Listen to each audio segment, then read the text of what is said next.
কেরানীগঞ্জের জিঞ্জিরায় বিএনপি প্রার্থী বাবু গয়েশ্বর চন্দ্র রায়ের পক্ষে অ্যাডভোকেট নিপুণ রায় চৌধুরীর নির্বাচনী জনসভা।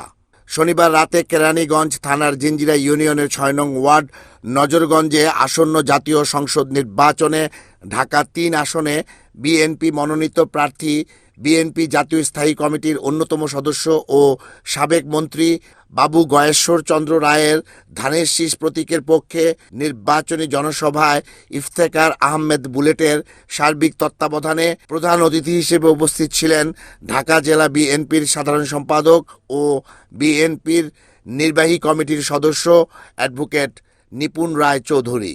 আসন্ন নির্বাচনে বিএনপিকে ধানের শীষে ভোট দিয়ে তারেক রহমানের হাতকে শক্তিশালী করে রাষ্ট্র পরিচালনার দায়িত্ব অর্পণের মধ্য দিয়ে রাষ্ট্র বিনির্মাণের আশাবাদ ব্যক্ত করে বক্তব্য রাখেন জেলা, থানা, উপজেলা বিএনপি ও অঙ্গ সংগঠনের নেতৃবৃন্দ সহ জনপ্রতিনিধিগণ।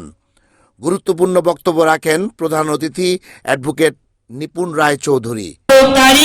ধানের শীষের বিজয় নিশ্চিত করতে হবে, দেশটাকে আমাদের রক্ষা করতে হবে, স্বাধীনতা সার্বভৌমত্বকে আমাদের রক্ষা করতে হবে, লাল সবুজের পতাকাকে আমাদের রক্ষা করতে হবে এবং এই বাংলাদেশের উপর যে শকুনের চোখ পড়েছে সেই শকুনের চোখ আমাদেরকে উপড়ে ফেলে বাংলাদেশকে নিরাপদ করতে হবে, তাই না ভাইরা?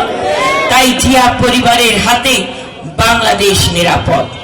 যারা ধর্মের নাম দোহাই দিয়ে মুনাফিকি করে জান্নাতের টিকিট বিক্রি করছে, ওই মুনাফিকের কথা সারা বাংলাদেশ এখন জানে যে এরা মুনাফিকি করছে, সামান্য একটা ভোটের জন্য আল্লাহর সাথে তারা পাল্লা দিচ্ছে, তারা শিরক। তো সেই জায়গায় এই মুনাফিকের বিরুদ্ধে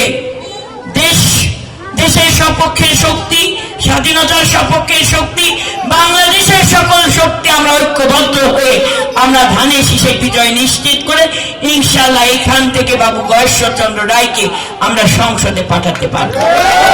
report Mohammad Mamun, NAN TV, Keraniganj, Dhaka.